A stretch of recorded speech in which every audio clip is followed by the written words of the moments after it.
स्वागत है दोस्तों आपका टॉपर्स बनो अभियान के तहत हम क्लास 12 बाल बच्चों के लिए क्रैश कोर्स चला रहे हैं, जिसके अंतर्गत अभी आप हिस्ट्री सेक्शन को कवर कर रहे हैं। हिस्ट्री में आपने अलग अलग चैप्टर को एक कहानी के माध्यम से पढ़ा है, बिल्कुल स्टोरी की तरह, नो बोरिंग, बस एज जस्ट कहानियाँ की तरह कैसे हमारा इतिहास शुरू हुआ।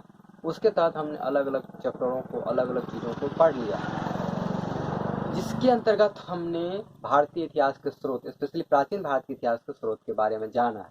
देखिए, जब भी कोई इतिहास लिखा जाता है उसका कोई ना कोई एक स्रोत होता है, एक ना कोई कहानियाँ होती है, एक क्रम में चलता है इतिहास, तो आपको समझ में आएगा। ठीक है।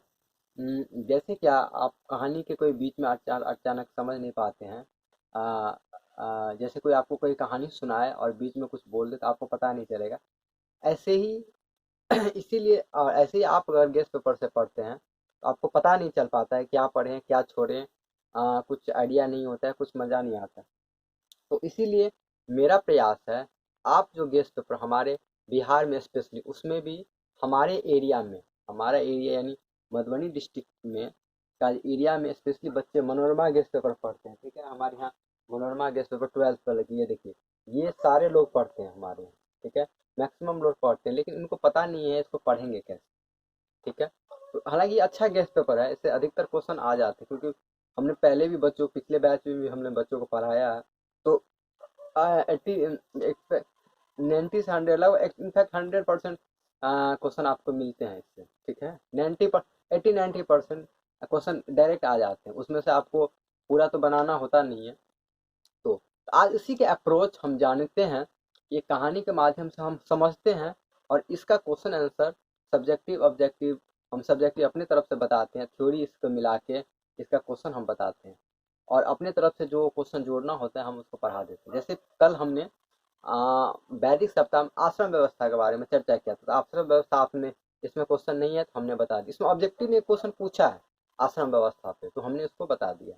हम अपने हिसाब से जहाँ हमको जोड़ना होता है, घटाना होता है, ये मेरा काम है, वो हम कर देंगे। आपका काम है बस घर बैठ के चुपचाप बैठे, पढ़ें ध्यान से, नोट बनाए, और आपका कोई बर्डन नहीं है। ये आपका सिंपल सा काम है। चलिए, तो उसी कड़ी में आज हम, जैसा कि मेरा अप्रोच है पहले से, कि हम हिस्ट्री को एक कहानी के माध्यम से पढ़ रहे हैं, जिसमें आपने जाना कि ये प्राचीन भारत का स्रोत, माने कैसे, कहाँ कहाँ से हम प्राचीन भारत के बारे में पढ़ते हैं। इसी को कहते हैं प्राचीन भारत का स्रोत, पहला फंडा। स्रोत के बाद हम आए, फिर ऐसे शुरुआत होता है कि धीरे धीरे विकास हुआ, और इतिहास का शुरुआत, जिसके अंतर्गत पाषाण काल आता है। पाषाण काल के बाद सिंधु घाटी सभ्यता के बारे में हम लोग थोड़ा पढ़ते हैं। सिंधु घाटी सभ्यता के बाद हम लोग वैदिक सभ्यता में आ जाते हैं। वैदिक सभ्यता के अंत तक अब कहानी सुनिए। वैदिक सभ्यता में क्या होता है कि धीरे धीरे आपने पढ़ा कि सिंधु सभ्यता एक काफी अपने आप में विकसित सभ्यता, उसमें काफी शहर थे, नालियां थी, माने उसका जो बनावट बिल्कुल शहर, एक विकसित शहर की तरफ। अब क्या है सवाल, तो वो सभ्यता खत्म हो गया, बाढ़ आया, खत्म हो गया। बहुत लोग बोलते हैं क्या आया, उसका हमने पढ़ा भी दिया था। अब सवाल है कि वैदिक सभ्यता आया, तो वैदिक सभ्यता फिर से गांवों की तरफ शुरू होती है। इसमें गांव होते हैं, कच्चे मकान होते हैं, उतना विकसित नहीं है लोग। फिर भी शुरुआत होता है। शुरुआत होते होते पहले लोग कबीले में होते हैं। कबीले कहने का मतलब जो है जंगल में होते हैं, कुछ लोगों का ग्रुप होता है। तो इस तरीके से वो लोग रहना शुरू करते, तो होते होते वो एक जन, मान छोटा सा एरिया, गांव जन का रूप ले लेता है। जन जो थोड़ा सा बड़ा होता है, जैसे अभी हम लोगों को, आप जन है, थोड़ा आप पंचायत लेवल पर समझ सकते हैं, एक पंचायत के आसपास का हुआ। ठीक है, वो जन हो गया। जन थोड़ा बड़ा होने लगता है, तो आप थोड़ा सा समझ सकते हैं कि एक ब्लॉक, या आप सब डिवीजन लेवल पे उसको हम लोग जनपद कर देते थे, मतलब ये यही बड़ा हो गया। एक किसी एक हेड के अंदर एक बड़ा हो गया जनपद, और जनपद जो है काफी बड़ा हो जाता था, तो वो महाजनपद हो जाता। तो आज हमारा जो होगा कि सेम उसी के वैदिक सप्ताह का आगे जब हम इतिहास पढ़ते हैं, तो यही जो जन जो है बड़ा बड़ा होते हुए थे जनपद, जनपद से महाजनपद हो जाता है, और उसी के अंतर्गत एक कुछ 16 महाजनपद, काफी शक्तिशाली महाजनपद होते हैं। तो आज हमारा उसी उसी के बारे में पढ़ेंगे। उसी में एक होता है मौर्य, मौर्य साम्राज्य। हमारा जो मौर्य साम्राज्य है, मतलब उसमें भी मगध, मगध जो है महाजनपद होता है, उसी का अंतर मौर्य साम्राज्य होता है। आज का हमारा उसी पर फोकस पे होगा कि हम मौर्य साम्राज्य के बारे में पढ़ेंगे। तो ये कहानी मौर्य साम्राज्य से पहले आपने जान लिया कैसे कनेक्टिविटी कैसे है। देखिए, लॉ ऑफ कनेक्टिविटी आपको सीखना पड़ेगा, चाहे आज सीखें, कल सीखें, परसों सीखें, 2 साल बाद सीखें, 5 साल बाद सीखें। जब तक आप लॉ ऑफ कनेक्टिविटी नहीं समझते हैं तब तक आप किसी भी सब्जेक्ट को अच्छे से पढ़ नहीं सकते, समझ नहीं सकते। ठीक है, आप अ, सोचते हैं कि 12th का गेस पेपर पढ़ के हम पास कर लेंगे, लेकिन आगे आप कोई भी एग्जाम देना होगा ना, तो आपको ये चीज़ें डेवलप करना पड़ेगा, सीखना पड़ेगा। तो मेरा एक छोटा सा प्रयास है कि हम स्टोरी के माध्यम से आपको समझा दें और आपका अच्छा नंबर भी ला दें। हाँ, एक बात और, हम जिन लोगों को डर लग रहा है कि नहीं हमको थोड़ा बोरिंग लग रहा है, बड़ा लग रहा है, तो वो इसको एक बार कहानी की तरह से पढ़ लें, प्रैक्टिस कर लें, और लास्ट टाइम में हम दिसंबर के बाद, ठीक है, जनवरी के फर्स्ट वीक में जो जो सब्जेक्ट मेरा खत्म होगा उसका स्पेशली 10 गे हम 50 से मतलब उसको छांट के हम कुछ इंपॉर्टेंट क्वेश्चन आपको दे देंगे। सेलेक्टेड आपको उतना ही पढ़ना होगा, तो उसके लिए आप ना घबराएं। तो बहुत लोग सोचते हैं कि हमको सेलेक्टेड क्वेश्चन मिल जाए, वैसा अभी नहीं होगा, अभी आपको पूरा पढ़ना होगा। इसके बाद हम थोड़ा सा दे देंगे, तो जल्दी हम लोग खत्म कर लेंगे जो इम्पोर्टेंट चैप्टर थे बड़े बड़े, वो सिंधु घाटी सप्ताह, वैदिक सप्ताह, तो अब धीरे धीरे जल्दी जल्दी हम लोग कवर कर लेंगे, क्योंकि शुरू में हमने इसलिए टाइम ज़्यादा लिया है क्योंकि होता है कि आपको, हाँ, शुरू में बच्चे को समझ में नहीं आता कि हम कैसे पढ़ें। अब मेरे ख्याल से आप धीरे धीरे समझ पा रहे होंगे कि मेरे पढ़ाने का अप्रोच क्या है, तो हम ज़्यादा लंबा नहीं खींचेंगे, हम एक चैप्टर को 1 से 2 दिन में ख़त्म कर देंगे। ठीक है, जैसे कि आज महाजनपद और आपका मौर्य साम्राज्य, कोशिश करेंगे उसका थ्योरी ऑब्जेक्टिव 1 दिन में खत्म।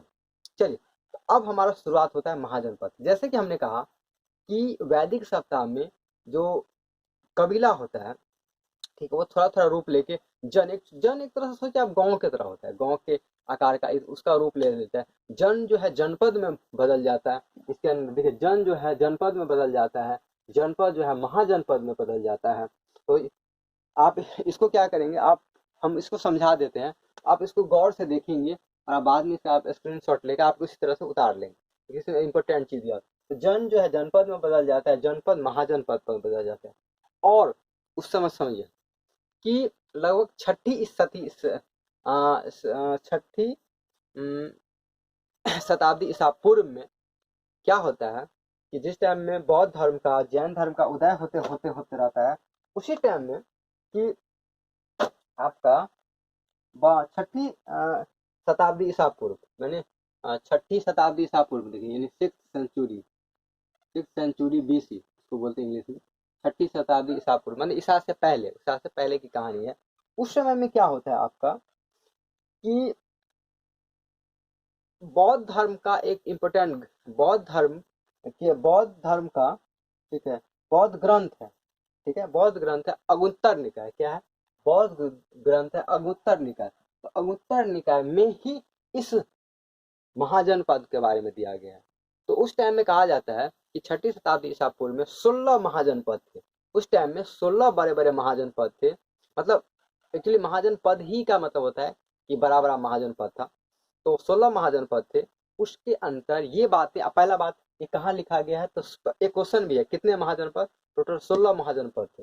इसमें एक ऑब्जेक्टिव आपका एक ही क्वेश्चन दिया हुआ है और एक थोड़ा बड़ा करके दूसरा, तो 16 महाजनपद थे। और उसका स्रोत मतलब कहाँ से पता चलता है इस महाजनपद के बारे में, तो बौद्ध धर्म के अगुत्तर निकाय। एक क्वेश्चन आपके गेस पेपर में दे दिया है, तो इस पर थोड़ा सा हम चर्चा कर लेते हैं और उस पर बात कर लेते हैं महाजनपद पे। देखिए, एक आपका ऑब्जेक्टिव भी पूछा है कि 16 महाजन के पद के बारे में इसी बार पूछा है शायद। तो 1 मिनट आप रुक जाइए। हाँ, अगुत्तर निकाय के अनुसार देखिए, आपका ये क्वेश्चन है 2022 का, ठीक है, ये 2022 किसके पास होगा। तो इसमें देखिए क्वेश्चन नंबर है आपका 31, ठीक है, आपको दिख रहा होगा 31। हम बता देते क्वेश्चन क्या है। ये क्वेश्चन पूछता है कि अंगुत्तर निकाय के अनुसार महाजनपद की संख्या कितनी थी। मतलब अगुत्तर निकाय के अनुसार महाजनपद की संख्या कितनी थी, तो ये टोटल 16 महाजनपद यही है। तो बौद्ध ग्रंथ है अगुत्तर निकाय, जिसके अनुसार पता चलता है कि 16 महाजनपद थे उस टाइम में। ठीक है, चलिए ये बात, कंसेप्ट आपका क्लियर हो गया। एक क्वेश्चन बनता है आपका, इसको क्लियर कर ही देते हैं महाजनपद का। एक ही क्वेश्चन इसमें दिया हुआ है, महाजनपद से आप क्या समझते? सिंपल सा क्वेश्चन है, ये 2 नंबर में पूछता है।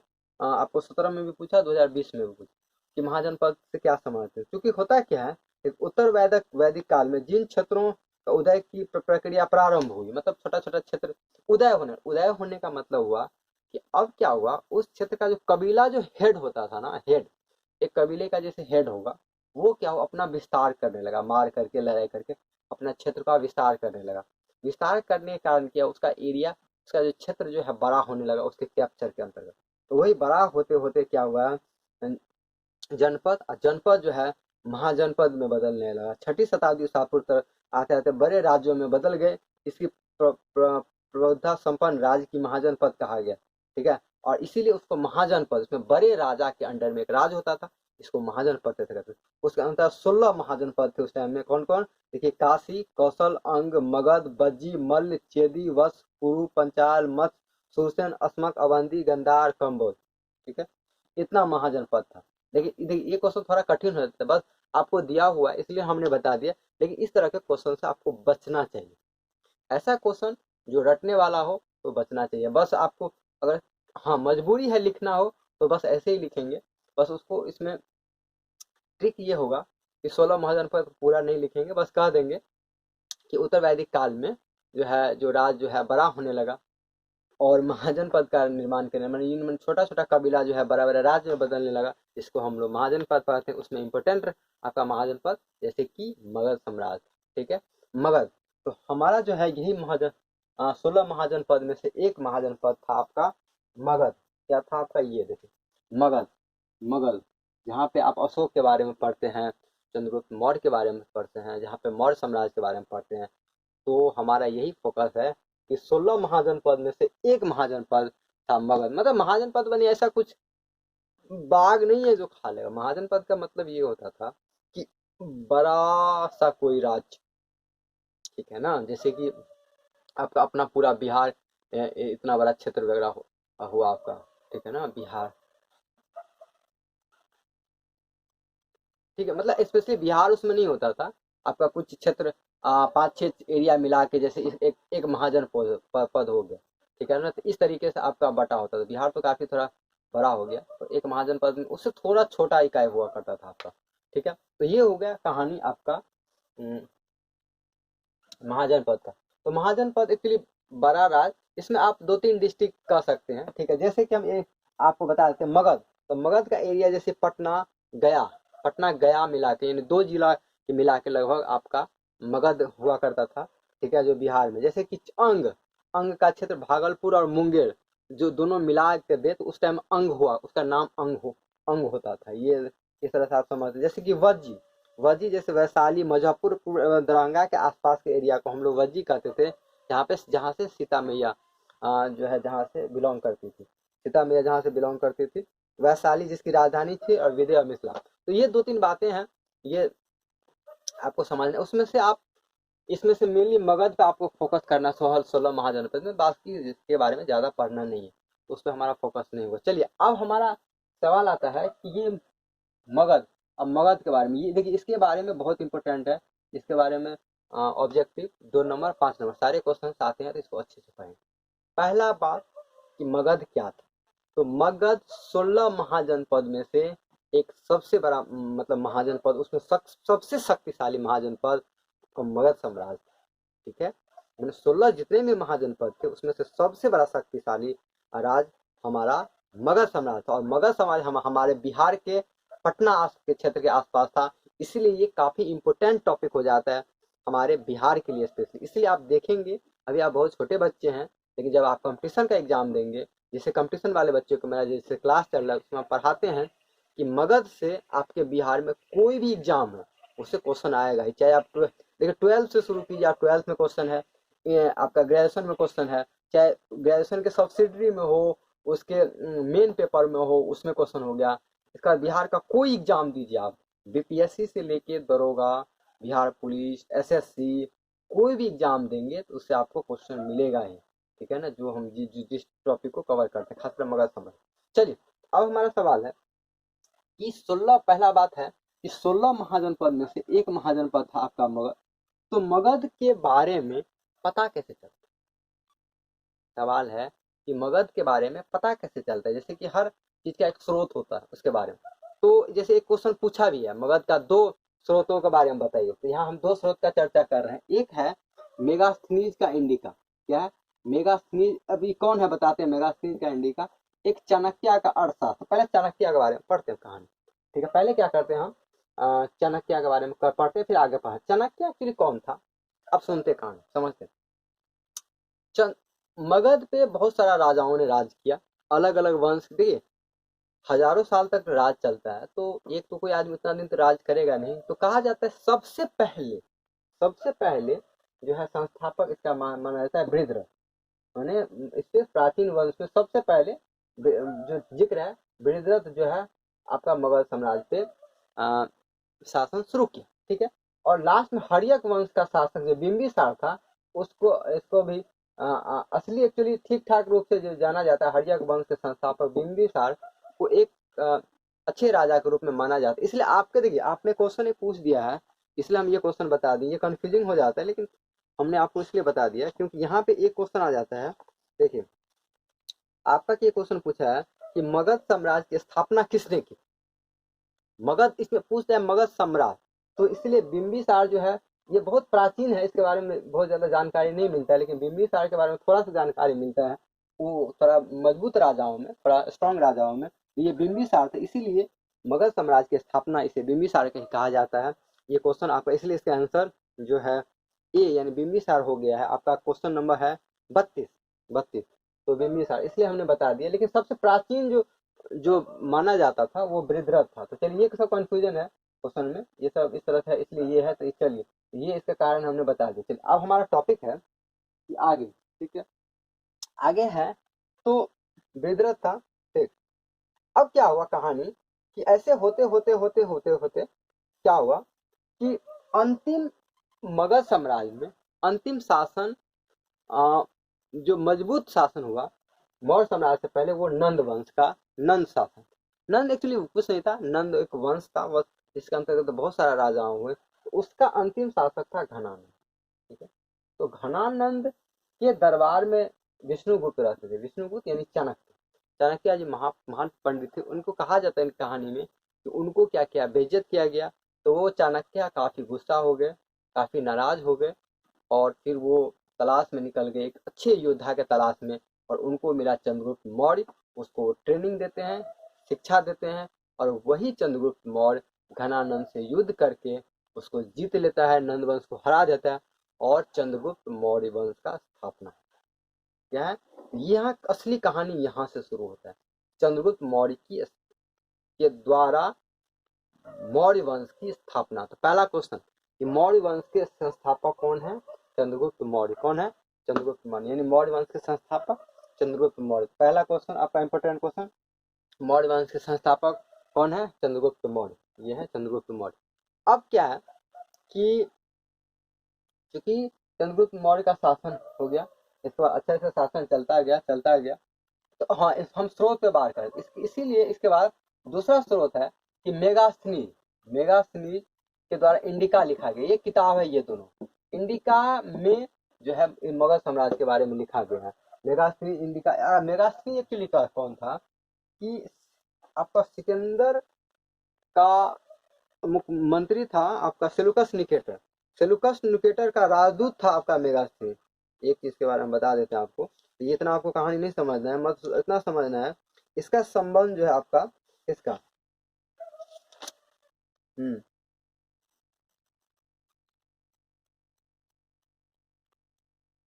Seleucus Nicator. हाँ, सिकंदर का सेनापति सेलुकस निकेटर था, और सेलुकस निकेटर का राजदूत था मेगास्थनीज। मतलब सिकंदर, आप महान जो कहानी पढ़ते हैं ना, सिकंदर महान, तो सिकंदर महान का सेनापति सेलुकस निकेटर, और सेलुकस निकेटर का राजदूत था मेगास्थनीज। तो इतना बारे में नहीं, बस समझना है कि इसका संबंध मगध साम्राज्य से था। मगध के टाइम में, मगध साम्राज्य के समय में ये था। तो इंडिका के बारे में, इंडिका में इसने मगध साम्राज्य के बारे में लिखा है। तो ये दो किताबें हैं जो आपके 2 नंबर में क्वेश्चन भी पूछता है। एक इंडिका, इसका लेखक है मेगास्थनीज, ऐसे लिखेंगे। एक अर्थशास्त्र, जिसका लेखक है चाणक्य। ये दो आपका क्वेश्चन बने, ठीक है। इसके अलावा देखिए, हमने सॉरी यहाँ पे ये एक्चुअली इसका राजधानी है, मगध की राजधानी गिरिब्रिज और राजगृह था। ये पटना और बिहार का क्षेत्र है, ये हमने बता दिया। अब आते हैं अशोक पे, ठीक है। देखिए, आपका कहानी ऐसे चलता है कि चंद्रगुप्त के मौर्य के बाद बिंदुसार और बिंदुसार के बाद अशोक। मतलब क्या, मौर्य वंश में चंद्रगुप्त मौर्य, मौर्य के बाद उसका पुत्र बिंदुसार और बिंदुसार का पुत्र होता है अशोक। तो अशोक के बारे में बहुत ज्यादा हम लोगों को इम्पोर्टेंट हो जाता है, अशोक से ही ये काफी फेमस है। ठीक है, तो अशोक के बारे में हम लोग पढ़ते हैं। अशोक के बारे में सबसे पहला बात, अशोक का अशोक ही नाम था। ये मस्की और गुजरा शिलालेख में, अभिलेख में पता चलता है अशोक का। ये क्या है शिलालेख, इसमें बताएंगे। देखिए, अशोक ने बहुत काम करवाया। उसने अशोक अपने राज्य में काफी अच्छे राजा माने जाते थे। तो अशोक क्या करते थे, आपका शिलालेख पे मतलब अलग अलग जगहों पे अपने टाइम में एक डाटा, जैसे होता है ना कि हम कॉपी में, आज कॉपी किताब में लिखते, उस टाइम में क्या होता था, अपने कारनामों को पत्थरों पे लिखवाया जाता था। उसमें तीन मेनली होता था। एक आपका देखिए, उसके बारे में बहुत ज्यादा नहीं पढ़ना है, बस हम आपको चर्चा कर देते हैं। तीन अभिलेख होते थे उसमें, जैसे कि आपका देखिए,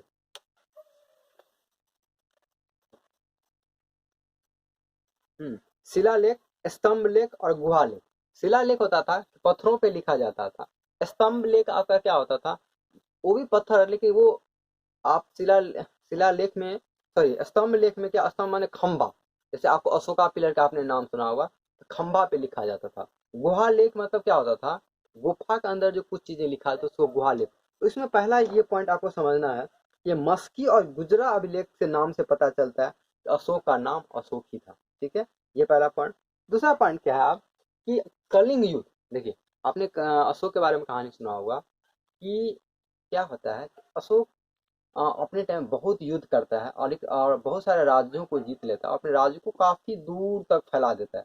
पाकिस्तान, अफगानिस्तान से लेके इधर आपका जो है बिहार में पाटलिपुत्रा तक फैला हुआ था। ठीक ठीक है, तो पाटलिपुत्रा वगैरह सारा क्षेत्र, यानी बिहार उहार का पूरा क्षेत्र जो है आपका पूरा का मगध साम्राज्य के अंतर्गत था, यानी अपने आप में उस टाइम में काफी बड़ा राज था। ठीक है, अब पॉइंट यहाँ पे है, तो अंतिम समय में क्या होता है, एक कलिंग, उड़ीसा के आसपास एक जगह, उड़ीसा में ही एक कलिंग है, तो वहां तक उसका राज, वो अंतिम राज होता है जहाँ पे अशोक युद्ध करने के लिए जाते हैं, और वहां पे काफी क्षति होता है।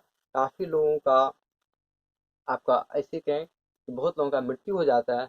उससे दुखी होकर अशोक क्या करते हैं, सारा युद्ध छोड़ देते हैं और फिर एकदम क्लियर बोल देते हैं, अब हम कोई युद्ध नहीं लड़ेंगे, और वो शांति के मार्ग पर बौद्ध धर्म अपना लेते। इसीलिए अशोक इतने महान माने जाते हैं। इतने बड़ा बड़ा राजा होते हुए सारे युद्ध को त्याग के बोलते हैं, नहीं अब हमको कोई युद्ध नहीं करना है, अब हमको विश्व के शांति के लिए काम करना है। तो देखिए, अब का सवाल है, हमारा यही सवाल है कि ये बात अशोक जो है अपने शिलालेख में लिखा था।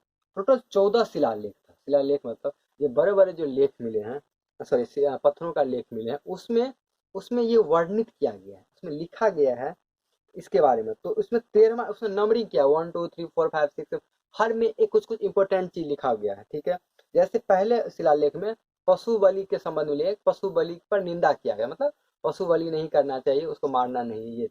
उसमें 13वां शिलालेख में कलिंग युद्ध, सीधा ऐसे ही क्वेश्चन पूछता है कि अशोक के कलिंग युद्ध का वर्णन, कलिंग युद्ध के बारे में तो हम लोग पढ़ते हैं कहीं से, उसका वर्णन किस शिलालेख में है, 13वां शिलालेख में। कलिंग युद्ध का वर्णन किस शिलालेख में है, 13वां शिलालेख में। तो यही क्वेश्चन है, कलिंग युद्ध का वर्णन 13वां से। हाँ, मेगास्थनीज सेलुकस निकेटर का राजदूत था। ठीक है, ये इसमें हमने आपको पॉइंट बता दिया है सेलुकस निकेटर का। तो ये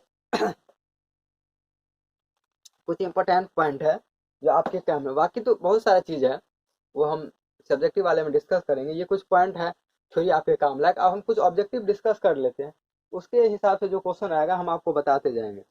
देखिए, ये क्वेश्चन है आपका 2022 का, उसमें से कुछ जैसे कि अगुत्तर निकाय में महाजनपदों की संख्या, तो 16 महाजनपद हमने आपको बता दिया था। इसके अलावा देखिए, मगध साम्राज्य की स्थापना, तो मगध साम्राज्य की स्थापना बिंबिसार ने किया था। एक मिनट रुक जाइए, 1 मिनट। हम्म,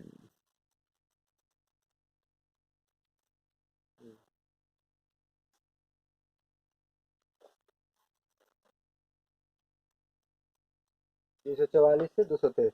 अच्छा, एक क्वेश्चन 344 से 223, 322, हाँ ठीक।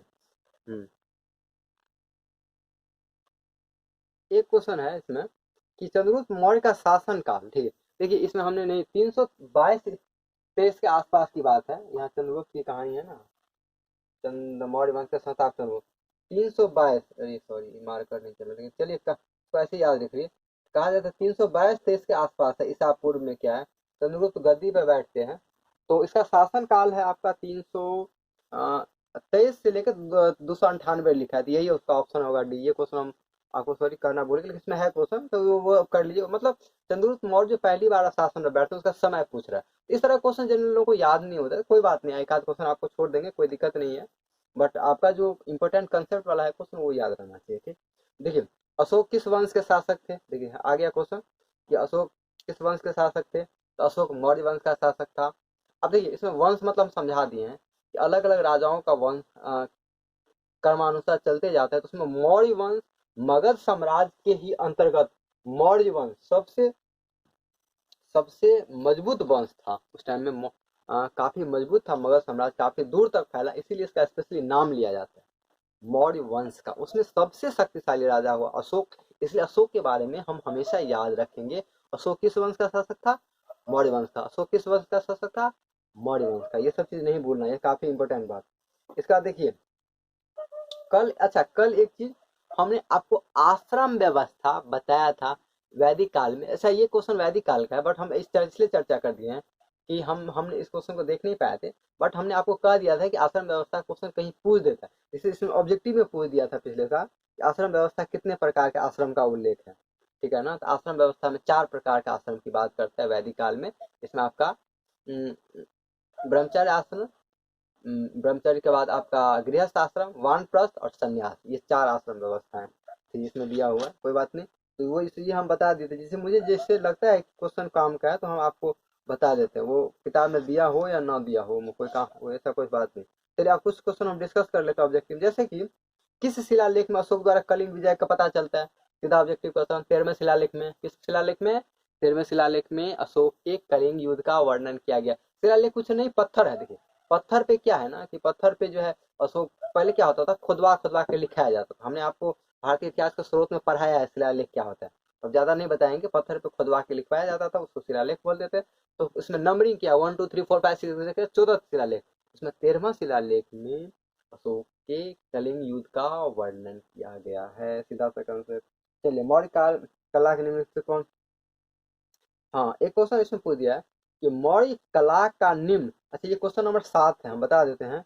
ये देखिए पेज नंबर 2 में आप पूछते हैं कहाँ से, पेज नंबर 2 में क्वेश्चन नंबर 7 है, ठीक है। ये आपका है, ये हड़प्पा में ही दे दिया है इसमें। क्वेश्चन पेज नंबर 2 आपका मनोरमा गेस्ट पेपर में क्वेश्चन नंबर 7 है। इसमें पूछता है मौर्य कला में से कौन सर्वाधिक महत्वपूर्ण नमूना है। स्तंभ जो अभिलेख है मौर्य कला में वो सर्वाधिक इम्पोर्टेंट महत्वपूर्ण नमूना माना जाता है, क्योंकि उसके लिए जैसे अशोक स्तंभ काफी फेमस माना जाता है, ठीक है। तो ये सबसे महत्वपूर्ण नमूना क्या है, स्तंभ अभिलेख। इंडिका की रचना किसने की, हमने अभी आपने हमको बता दिया, आपको हमने बता दिया मेगास्थनी इंडिका की रचना, ये किताब है इसका रचना मेगास्थनी, इंडिका मेगास्थनी, इंडिका मेगास्थनी। अर्थशास्त्र चाणक्य, अर्थशास्त्र चाणक्य, देखिए अर्थशास्त्र का लेखक चाणक्य है। इसका दूसरा नाम कौटल और विष्णुगुप्त भी, अभी बात करेंगे, आप क्वेश्चन आएगा। देखिए इंडिका की रचना किसने किया थी, ये इंडिका की रचना, इंडिका एक किताब है, बार बार कर, इंडिका किताब, इसका रचनाकार मेगास्थनी। इंडिका का रचनाकार कौन है, मेगास्थनी, ठीक है, मेगास्थनी। चलिए हो गया।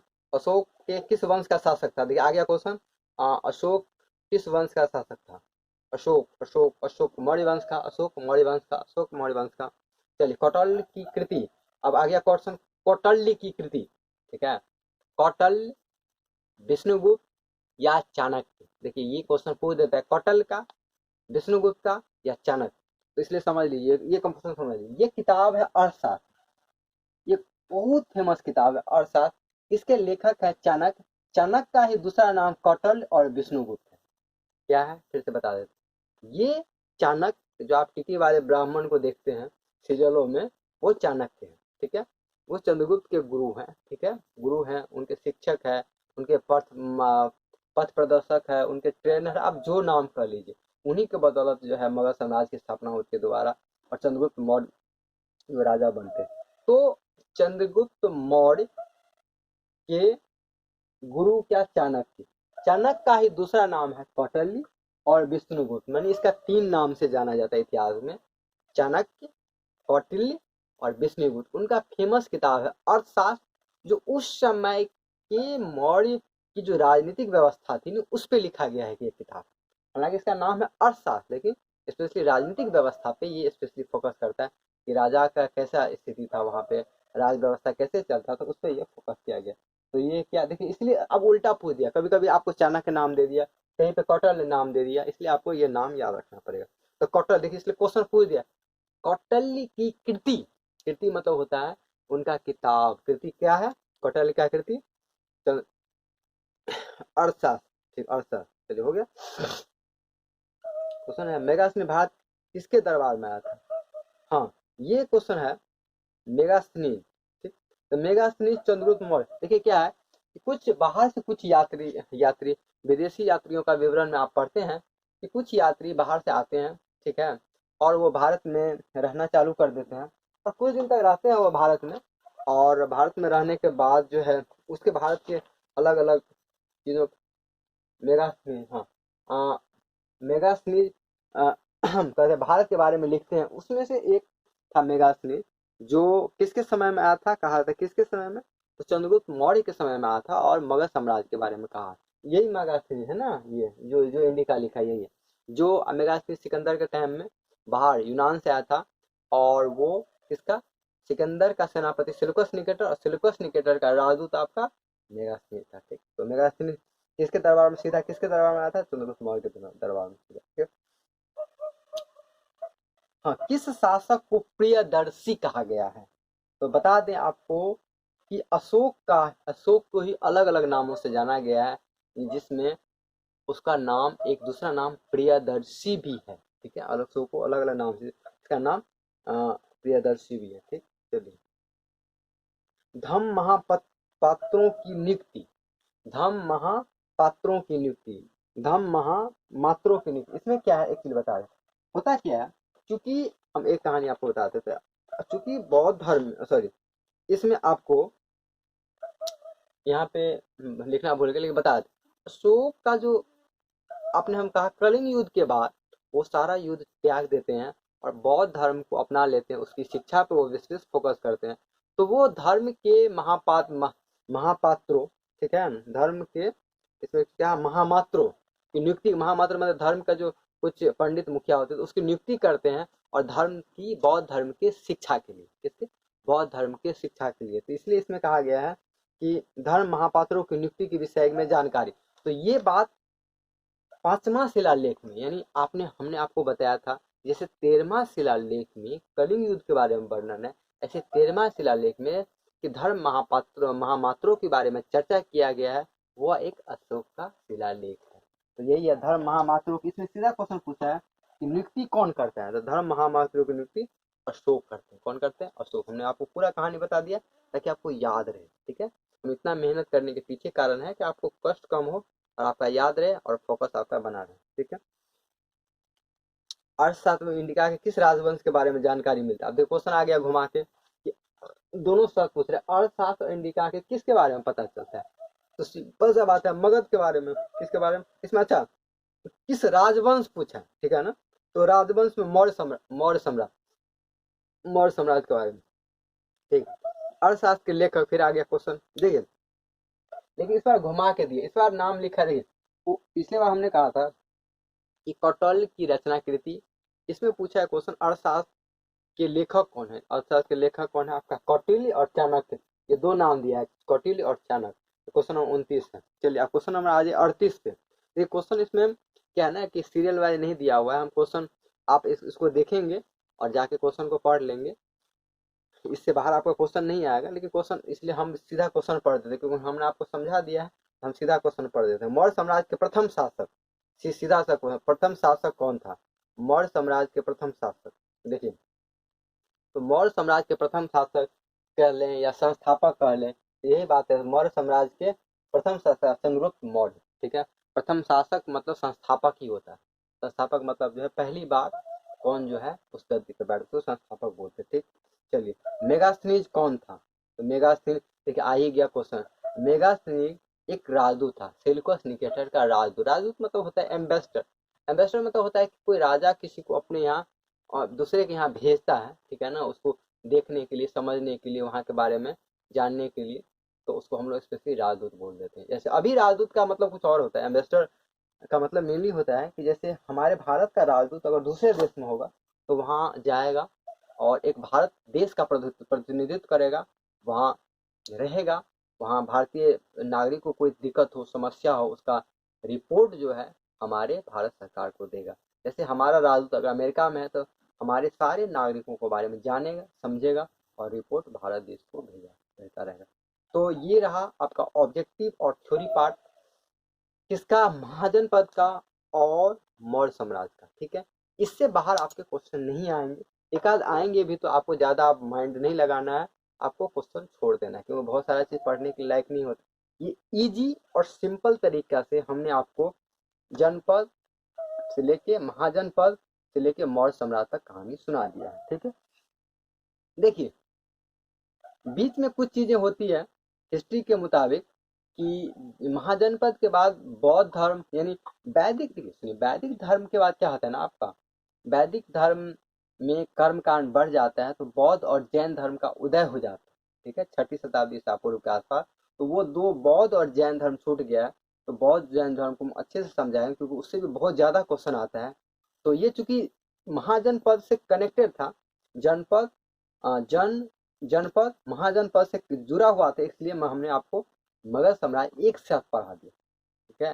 लेकिन अब इसको हम लोग कवर कर लेंगे, जब ने हमने पढ़ा दिया तो कवर करके खत्म कर लेंगे।